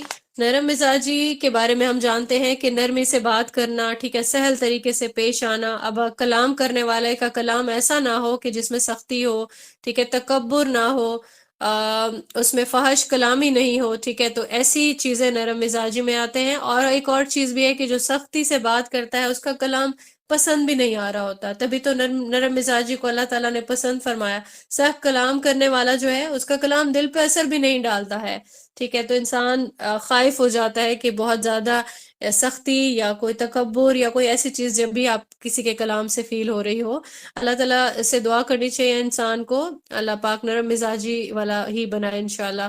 یہ دعا ہم سب اپنی دعاؤں میں اس چیز کو جو ہے جگہ دیں گے انشاءاللہ، کیونکہ اللہ تعالیٰ نرم مزاجی کو پسند کرتے ہیں۔ ابو داؤد کی حدیث ہے 4807، اس میں ہم دیکھتے ہیں کہ اللہ عز و جل رفق اور نرمی سے موصوف ہے، اسے نرمی اور نرم خوئی پسند ہے، اور اس پر وہ کچھ عنایت فرماتا ہے جو ترشی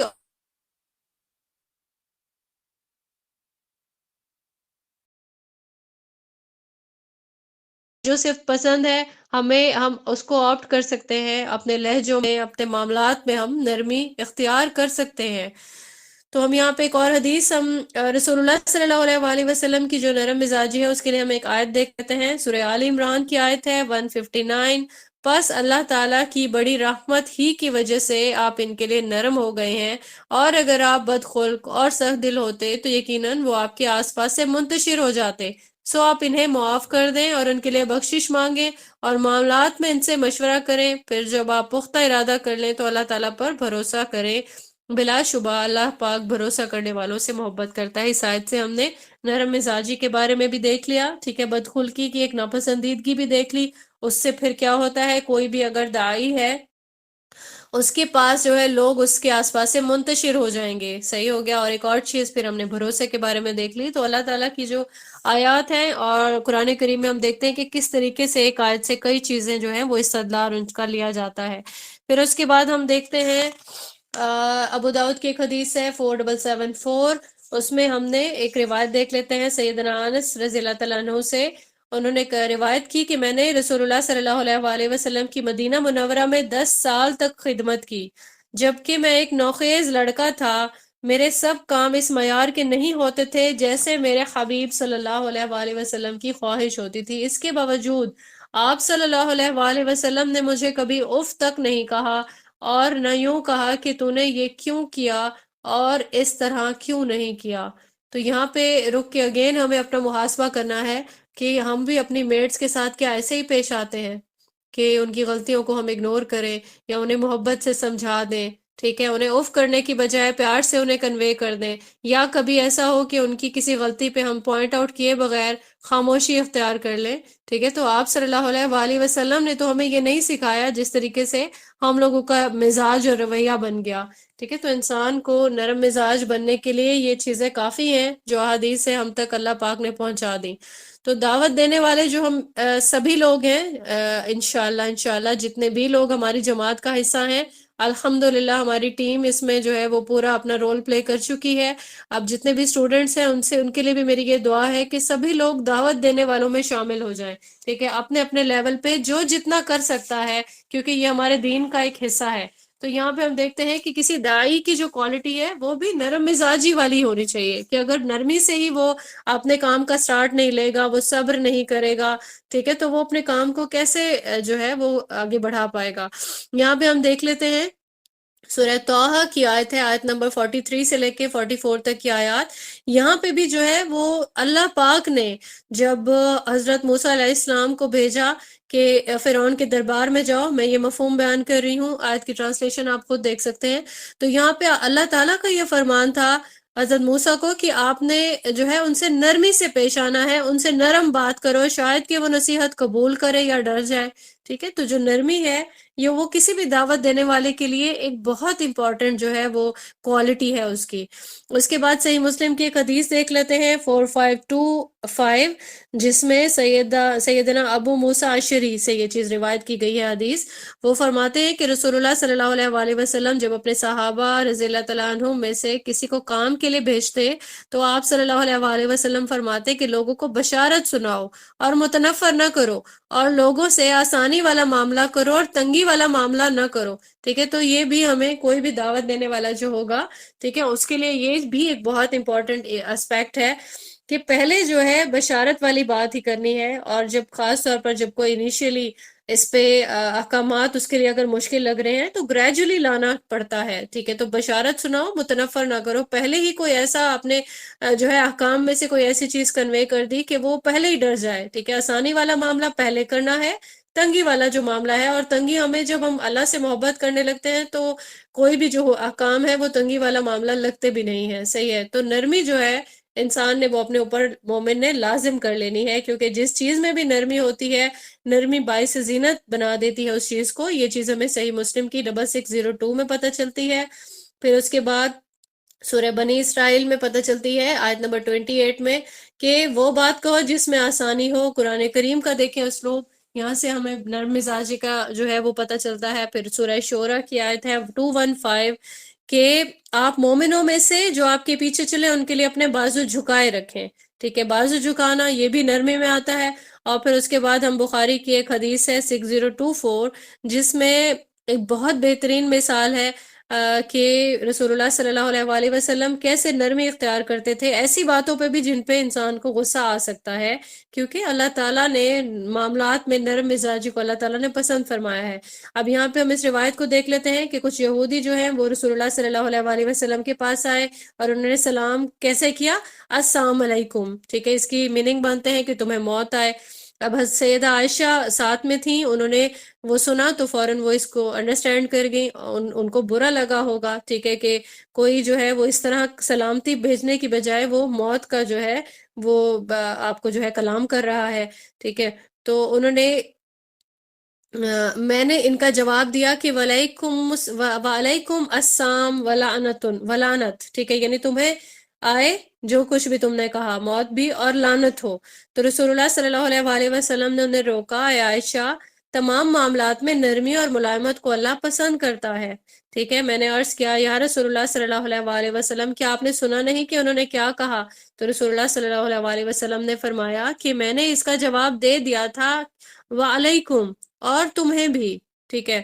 تو یہاں پہ ہم اگر یہاں پہ پھر سے اپنا محاسبہ کریں کہ کوئی اگر ہم پہ اس طرح سے موت والا معاملہ یا کوئی ایسی بات کر دے یا ایسا کوئی کلام جو ہمیں پسند نہیں آئے تو ہمارا کیا جواب ہوتا ہے؟ کیا ہم بھی اسی طریقے سے نرمی سے پیش آتے ہیں؟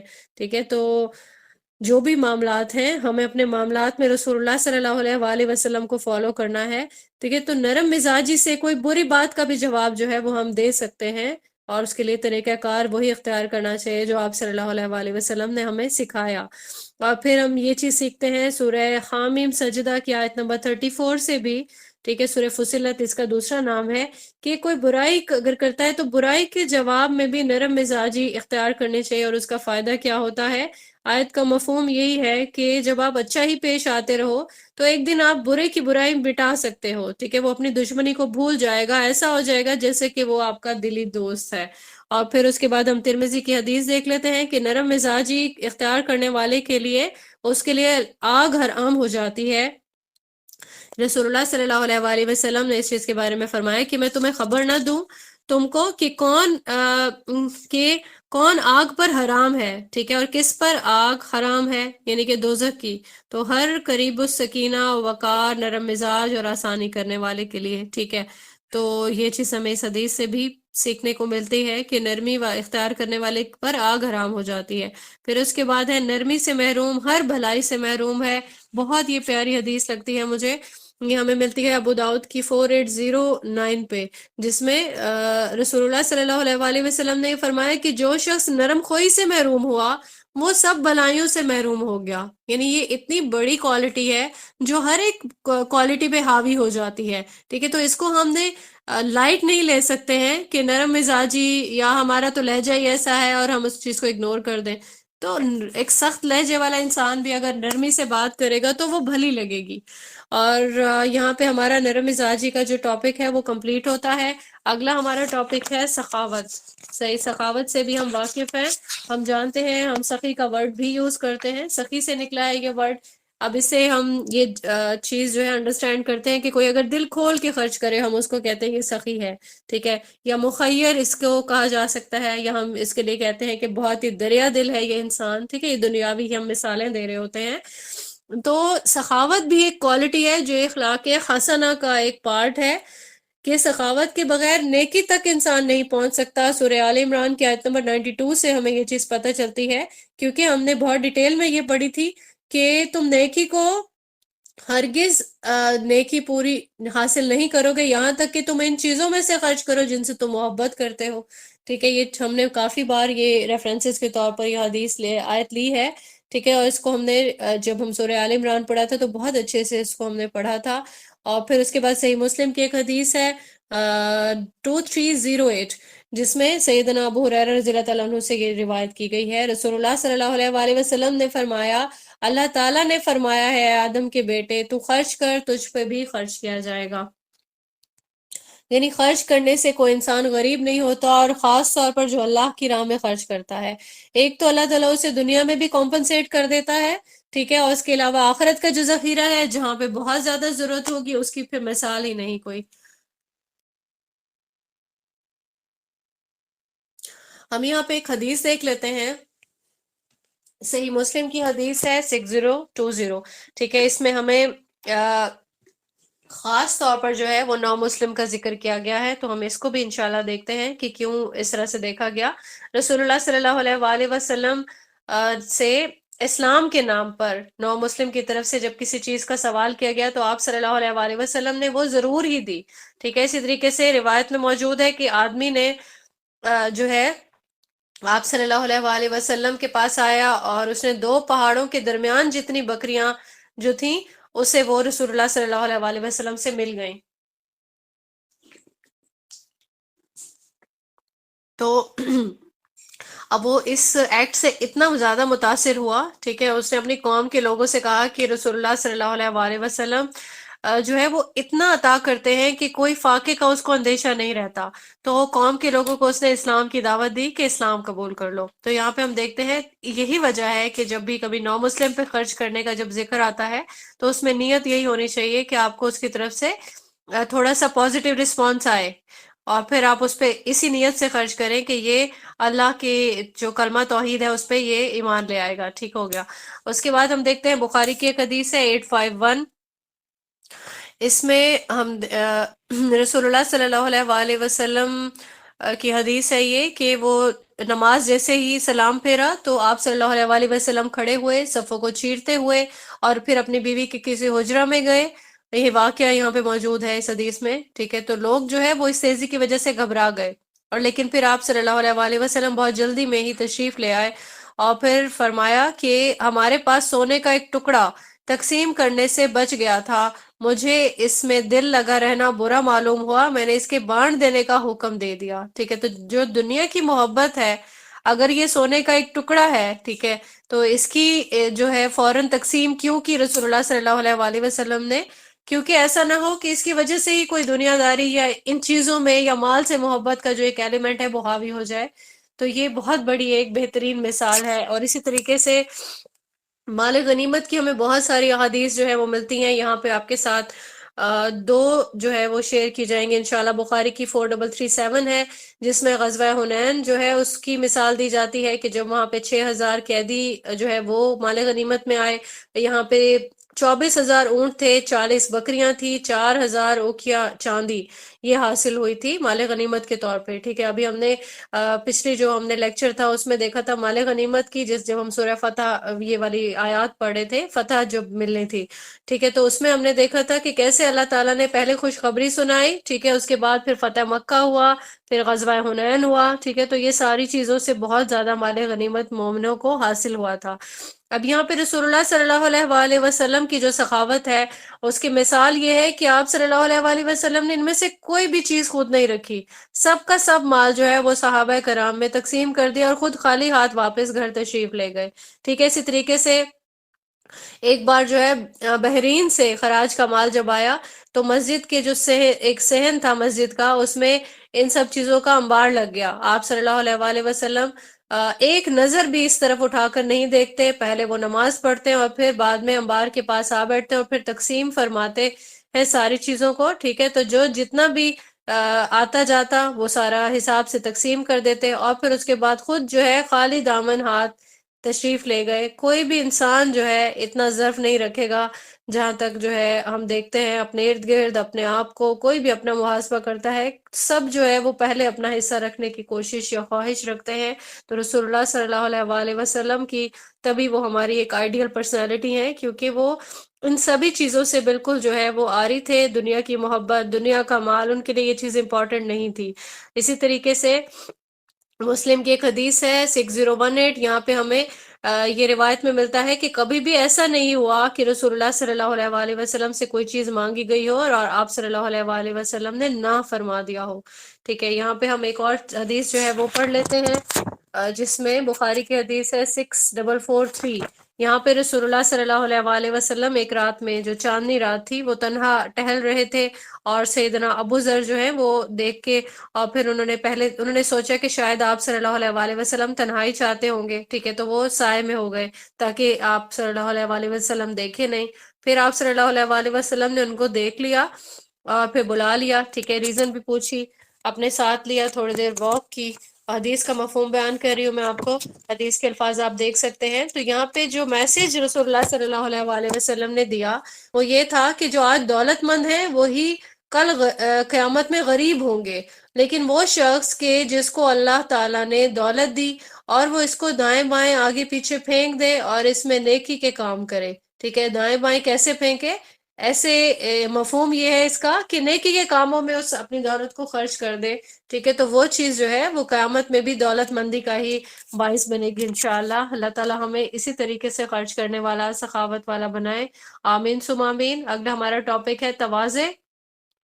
تواضع کا مطلب ہے عز و انکسار، یعنی کہ دوسرے کے مرتبے کو ملحوظ خاطر رکھنا۔ مرتبہ ان دا سینس کہ مال و دولت میں نہیں، بڑے چھوٹے کا جو ایک مرتبہ ہوتا ہے، ادب و آداب کا جو لحاظ والا ایک معاملہ ہے، اس کی بات ہو رہی ہے۔ اور پھر حق کے آگے تسلیم خم کرنا، خاص طور پر جب شریعت کے معاملات آ جائیں تو بہت ہی تواضع سے اس کو تسلیم کر لینا۔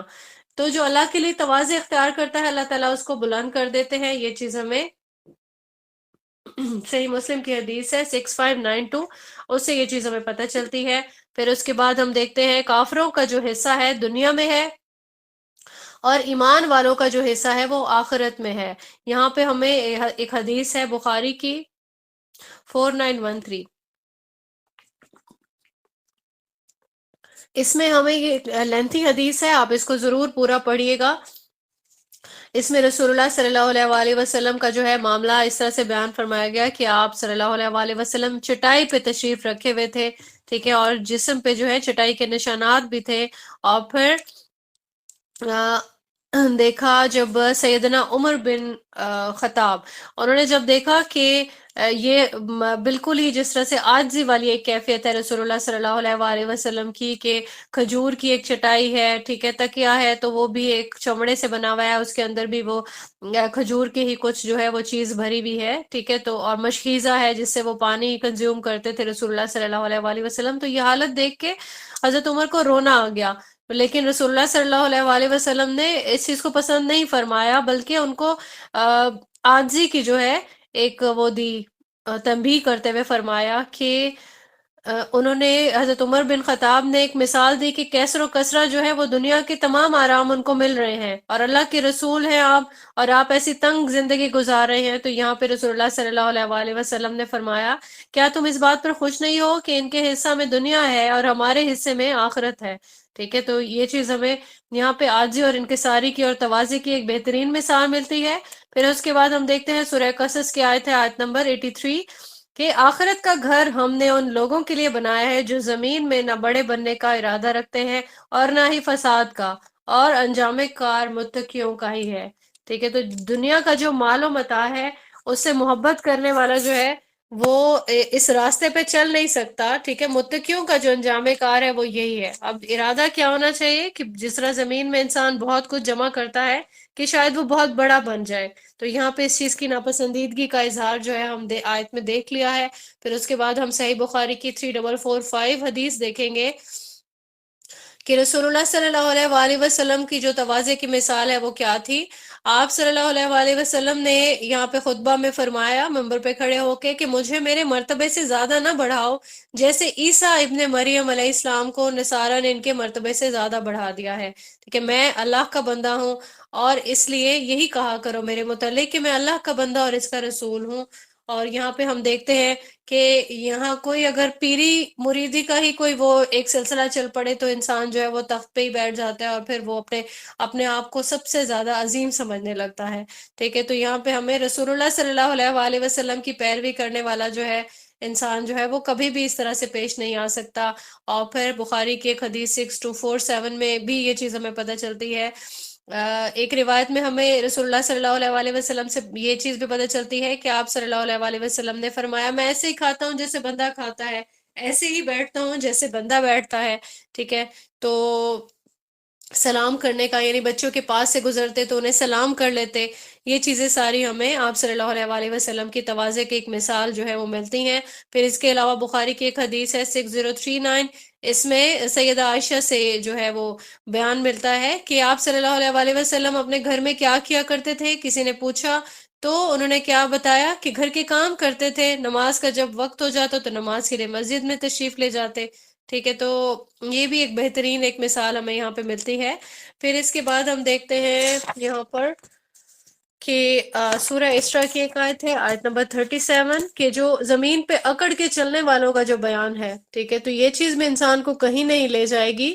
تواضع اختیار کرنے کا حکم اللہ تعالیٰ کی طرف سے ملتا ہے۔ سورہ فرقان کی آیت نمبر 63 میں بھی زمین پہ نرمی اور عاجزی سے چلنے والوں کو اپریشیٹ کیا ہے، ٹھیک ہے، اللہ تعالیٰ رحمان کے بندے فرمایا گیا ہے اللہ تعالیٰ کی طرف سے۔ اور پھر سورہ لقمان میں ہم دیکھ لیتے ہیں آیت نمبر 18 میں کہ لوگوں سے منہ پھیر کر بات نہ کیا کرو اور زمین پر اکڑ کر نہ چلو، ٹھیک ہے۔ اللہ تعالیٰ کسی خود پسند فخر کرنے والے سے محبت نہیں کرتا۔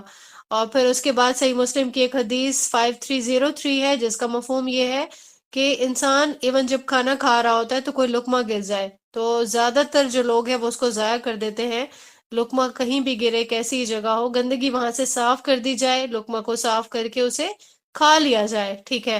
اور کیونکہ کوئی بھی لقمہ شیطان کے لیے انسان کو نہیں چھوڑنا چاہیے۔ اور پھر یہ بھی فرمایا گیا کہ کھانا کھا لو تو اپنی انگلیاں بھی چاٹ لو اگر کھانے کے کچھ ذرات وہاں پہ لگے ہوئے ہیں، کیونکہ انسان نہیں جانتا کہ برکت جو ہے وہ کھانے کے کس حصے میں ہے۔ پھر اس کے بعد تواضع کی ایک بہترین مثال ہمیں یہ بھی ملتی ہے کہ انبیاء علیہ السلام جو ہیں وہ بکریاں چراتے تھے، ٹھیک ہے۔ تو بکریاں رسول اللہ صلی اللہ علیہ وآلہ وسلم سے کسی نے پوچھا کہ کیا آپ نے کبھی بکریاں چرائی ہیں، تو حدیث میں کے جو الفاظ ہیں آپ صلی اللہ علیہ وآلہ وسلم نے فرمایا کہ کوئی بھی نبی ایسا نہیں گزرا جس نے بکریاں نہ چرائی ہوں، یعنی کہ کوئی بھی کام ہے اس کو آر نہیں سمجھا جانا چاہیے، ٹھیک ہے۔ تو بکریاں چرانا بھی کوئی آر والا کام نہیں ہے، یہ جو ہے انبیاء کی یہ سنت ہے۔ پھر اس کے بعد جو ہے تواضع کا جو بدلہ ہے وہ کیا ہوگا، یہ کہ کبھی کسی نے تواضع اختیار کرتے ہوئے کسی لباس کو چھوڑ دیا حالانکہ وہ اس پہ قدرت رکھتا تھا، اور اللہ تعالیٰ اسے قیامت کے دن اپنی ساری مخلوق کے سامنے بلائے گا اور اسے اختیار دے گا کہ ایمان کا جو لباس پہننا چاہے وہ پہن لے۔ تو یہاں پہ ہمارا تواضع کا جو ٹاپک ہے وہ بھی کمپلیٹ ہوتا ہے۔ اگلا ہمارا ٹاپک ہے عالی ہمتی، یعنی کہ ہمت رکھنے والے کام کرنا، بلند حوصلہ رکھنا، ٹھیک ہے، بلند نظری کہا جا سکتا ہے، اور جرت، دلیری یا اول العزم جسے ہم کہتے ہیں، یہ ساری چیزیں اس میں آتی ہیں۔ نفس کا اس سے تزکیہ ہوتا ہے، انسان جب ہمت رکھنے والے کام کرتا ہے یا ان ایسے کاموں کا ارادہ کرتا ہے۔ اس میں بہترین مثال جو ہے وہ جہاد کی آتی ہے۔ پہلے ہم سورہ لیل کی آیت ہے، آیت نمبر 7 سے لے کے 10 تک کی آیات کو دیکھ لیتے ہیں۔ اور نفس کی اور اس ذات کی اور جس نے اسے درست کیا، پھر اس کی بدی اور اس کا تقوی اس کے دل میں ڈال دیا، یقیناً کامیاب ہو گیا وہ جس نے اسے پاک کیا، اور یقیناً نامراد ہوا وہ جس نے اسے مٹی میں دبا دیا۔ یہاں پہ ہم سورہ توبہ کی آیات ہیں، آیت نمبر 19 اور 20، یہ دیکھ لیتے ہیں کہ جہاد کی کیا فضیلت ہے۔ اب جہاد ہی ایسا کام ہے جس سے انسان جرت اور بلند نظری، اس کی دلیری، ان چیزوں کا جو ہے آئیڈیا ہوتا ہے، ٹھیک ہے۔ تو اللہ تعالیٰ کی خوشنودی کے لیے جو انسان اللہ کی راہ میں جو جہاد کرتا ہے اس کو ہم ان آیات میں دیکھ لیتے ہیں کہ یہاں مثال کیا دی گئی، کیا تم حاجیوں کو پانی پلانا اور مسجد حرام کو آباد کرنا اس جیسا بنا دیا جو اللہ تعالیٰ اور آخرت کے دن پر ایمان لایا اور اس نے اللہ کی راہ میں جہاد کیا۔ یعنی کہ کوئی بھی ان دونوں چیزوں کو ایکول نہیں کر سکتا، ٹھیک ہے، وہ بھی نیکی کے کام ہے، وہ بھی نیکی کے کام ہے، لیکن جہاد کا جو ایک جو ٹاپ لسٹ پہ آ جاتا ہے نا جہاد کرنے والا، اس کا یہاں پہ بیان کیا کہ اللہ کے نزدیک یہ دونوں برابر نہیں ہیں، اور اللہ تعالی ظالم لوگوں کو ہدایت نہیں دیتا۔ جو لوگ ایمان لائے اور انہوں نے ہجرت کی اور اللہ تعالیٰ کی راہ میں اپنی مالوں اور اپنی جانوں سے جہاد کیا، اللہ تعالیٰ کے نزدیک درجے میں زیادہ بڑے ہیں، اور وہی لوگ کامیاب ہیں، ٹھیک ہے۔ تو جو جہاد کے لیے ارادہ کرتا ہے اس کے لیے پھر یہ چیزیں، مال جان، یہ سبھی چیزیں امپورٹنٹ نہیں رہتی، امپورٹنٹ کوئی چیز ہے تو وہ اللہ کی رضا ہے۔ پھر اسی طریقے سے سورہ توبہ کی آیت نمبر 41 اور 42 میں بھی ہمیں یہ چیز پتہ چلتی ہے کہ اللہ کی راہ میں نکلو، خواہ ہلکے ہو یا بوجھل، اور اپنے مالوں اور اپنی جانوں کے ساتھ اللہ کی راہ میں جہاد کرو، یہ تمہارے لیے بہتر ہے اگر تم جانتے ہو۔ اگر جلدی ملنے والا مال اور درمیانہ سفر ہوتا تو وہ ضرور آپ کے پیچھے جاتے، لیکن مسافت انہیں دور کی معلوم ہوئی۔ عنقریب وہ اللہ کی قسمیں کھائیں گے کہ اگر ہم استطاعت رکھتے تو ہم ضرور تمہارے ساتھ نکلتے۔ وہ اپنی جانوں کو ہلاک کر رہے ہیں، اور اللہ تعالیٰ جانتا ہے کہ بلا شبہ ضرور جھوٹے ہیں۔ تو اب یہاں پہ یہ دیکھیں کہ صرف آپ کو اگر مشقت زیادہ یا مشقت کم، اللہ کے احکام میں یہ چیزیں نہیں چلتی ہیں، ٹھیک ہے، یعنی کہ کوئی چیز اگر آپ کو سوٹ کرتی ہے تو آپ اللہ کی راہ میں نکل پڑے، اور اگر آپ کو سوٹ نہیں کرتی ہے تو پھر آپ نے باقی چیزوں کو اپنے آپ کو پرائرٹی دے دی۔ تو یہ چیز یہاں پہ دیکھیں کہ اللہ تعالیٰ نے ایسے لوگوں کو جو بعد میں چیزوں کی کمپنسیٹ کرنے کے لیے قسمیں کھا کے اپنا جو ہے وہ لیول برابر کرنے کی کوشش کرتے ہیں، تو اللہ تعالیٰ نے ایسے لوگوں کو جھوٹا فرمایا ہے۔ پھر اس کے بعد ہم دیکھتے ہیں کہ دنیا داری میں بھی ہمت جو ہے انسان کی کم ہو جاتی ہے۔ کبھی انسان جب سٹیپ ان کرتا ہے دین کے راستے میں تو وہ چاہ رہا ہوتا ہے کہ میں مطلب پوری طریقے سے اس میں انڈلج ہو جاؤں، پوری طریقے سے انٹر ہو جاؤں، لیکن دنیا جو ہے وہ کیا کرتی ہے، جو دنیا داری ہے، دنیا کے لوگ ہیں، رشتہ دار ہیں، یا پھر دنیا کی محبت۔ تو اس کے لیے ہم ابو داؤد کی حدیث ہے 3462، وہ دیکھ لیتے ہیں۔ سیدنا ابن عمر رضی اللہ تعالیٰ عنہ سے یہ مروی ہے کہ انہوں نے رسول اللہ صلی اللہ علیہ وآلہ وسلم سے سنا، آپ صلی اللہ علیہ وآلہ وسلم فرماتے تھے کہ جب تم لوگ بیع نہ کرو گے اور گائے بیل کی دم پکڑ لو گے اور کھیتی باڑی سے خوش رہو گے۔ اب یہ مثال کیا ہے؟ کھیتی باڑی اس وقت کا جو ہے ذریعہ معاش ہوتی تھی، تو کیا ہوتا، کوئی انسان کھیتی باڑی کرتا، اسے انکم جو ہے آتی، تو یہ چیز دنیا داری میں آتی ہے نا۔ اب کھیتی باڑی سے منع نہیں کیا گیا، لیکن اس پہ اکتفا کرنے سے منع کیا گیا، کیا کہ دنیا داری میں ہی مشغول نہیں رہنا، ٹھیک ہے۔ تو ایسے لوگ کیا کریں گے، ان کو مال اور اپنی جان تو عزیز ہو جائے گی تو وہ کیا کریں گے، جہاد کو وہ ترک کر دیں گے۔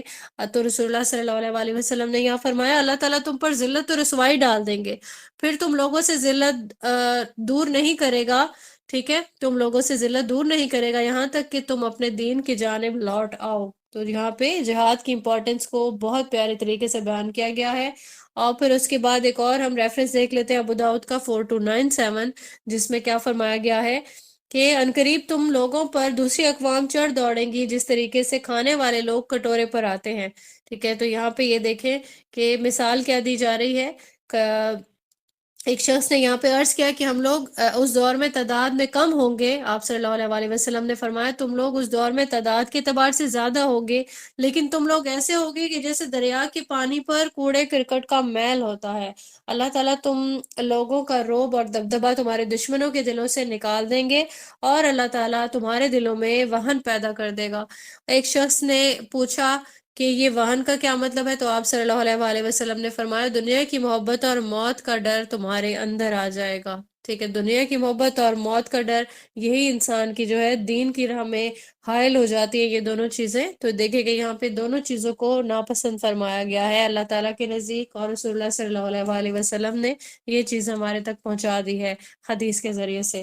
اس کے بعد ہم آخری ایک ریفرنس سورہ توبہ کا ہی دیکھ لیتے ہیں، 86 سے لے کے 88 تک کی آیات ہے یہاں پہ، جہاں پہ جہاد والے جو ہے معاملات دوبارہ سے عرض کیے گئے ہیں اور بیان کیے گئے ہیں اللہ تعالیٰ کی طرف سے کہ جب کوئی صورت نازل کی جاتی ہے کہ اللہ تعالیٰ پر ایمان لاؤ اور اس کے رسول کے ساتھ جہاد کرو، تو ان میں سے مال والے لوگ آپ سے اجازت مانگتے ہیں اور وہ کہتے ہیں ہمیں چھوڑ دیجئے کہ ہم بیٹھنے والوں کے ساتھ ہو جائیں۔ وہ اس بات پر راضی ہو گئے کہ پیچھے رہنے والی عورتوں کے ساتھ ہو جائیں، اور ان کے دلوں پر مہر لگا دی، سو وہ نہیں سمجھتے، لیکن خود اللہ نے بھی جو ان کے ساتھ ایمان لائے انہوں نے اپنے مالوں اور جانوں کے ساتھ جہاد کیا، یہی لوگ ہیں جن کے لیے بھلائیاں ہیں اور یہی فلاح پانے والے ہیں۔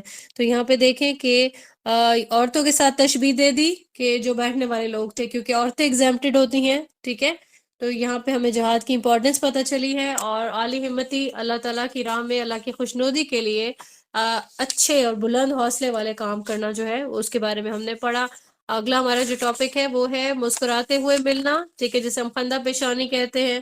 یہ بھی نیکی میں سے آتا ہے۔ صحیح مسلم کی ایک حدیث ہے 6690 کہ رسول اللہ صلی اللہ علیہ وآلہ وسلم نے ارشاد فرمایا، نیکی میں کسی بھی چیز کو حقیر نہ سمجھو، اگرچہ تو اپنے بھائی سے خندہ پیشانی سے ہی ملے، ٹھیک ہے۔ تو جو مسکرانا ہے وہ صدقہ ہے، اور یہاں پہ ہمیں صدقہ کی ایک جو حدیث ملتی ہے اس میں مسکرانا باقی چیزوں کے علاوہ، یعنی کہ راہ بتانا یا کوئی چیز راہ سے ہٹا دینا، یہ بھی صدقات میں آتا ہے نا، ٹھیک ہے۔ تو مسکرانا بھی اس میں شامل ہے۔ یہ چیز ہمیں سلسلۃ الصحیحہ کی حدیث 323 سے پتہ چلتی ہے۔ پھر اس کے بعد ہم دیکھتے ہیں کہ رسول اللہ صلی اللہ علیہ وآلہ وسلم بھی مسکراتے تھے۔ ترمذی کی 3641 میں ہمیں یہ چیز پتہ چلتی ہے کہ سیدنا عبداللہ بن حارث رضی اللہ تعالیٰ عنہ روایت کرتے ہیں، انہوں نے یہ کہا کہ میں نے کسی کو زیادہ مسکراتے نہ دیکھا رسول اللہ صلی اللہ علیہ وآلہ وسلم سے، مطلب یہ کہ ان کے چہرے پر مسکراہٹ رہتی تھی، ٹھیک ہے۔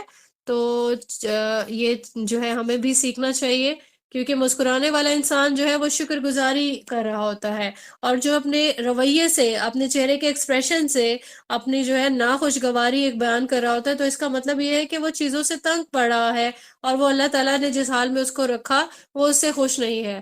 یہ چیز ہم سب کو سیکھنی چاہیے، اور صرف مسکرانے پہ ہی اکتفا کرنا چاہیے، کیونکہ کہکا لگانا پسندیدہ عمل نہیں ہے۔